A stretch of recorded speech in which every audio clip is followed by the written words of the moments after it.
Hi, this is Tammy from Crafty Bug. I'm going to show you how to do the cross stitch in plastic canvas today. If you've ever done counted cross stitch before, then you know how to do it, and it actually works the same way, other than you're using plastic canvas and yarn instead of your cross stitch fabric and embroidery floss, but it works the exact same way.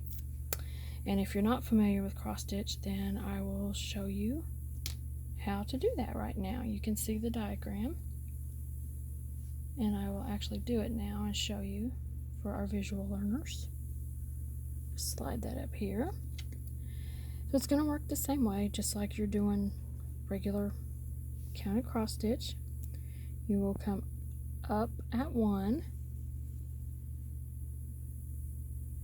and go down at 2.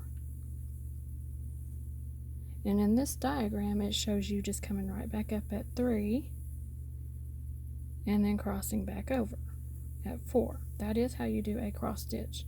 Now, if your pattern shows more than 1 in the row, you're going to work it just like you would regular counted cross stitch. I'm taking the stitch back out.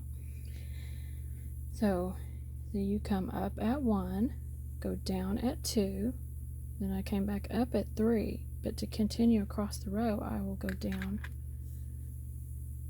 where we're going to call that 4, come up at 1, go down at 2, and you'll just continue that across the row for however many stitches your pattern calls for in that color, and go down. Then when you're ready to come back, it'll work the same way as it does in counted cross stitch. You will come up what would be at point 3 on the diagram and go down at what would be 4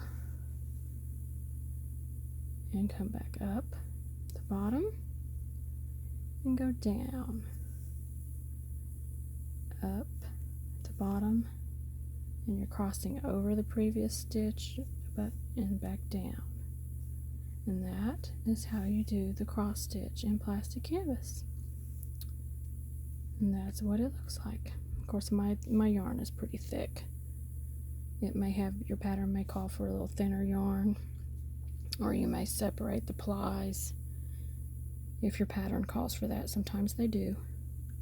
Most of the time they do not, though. But either way, whether you're working it with yarn, embroidery floss, plastic canvas, cross stitch fabric, it all works the same. And there's the cross stitch. Thanks for watching.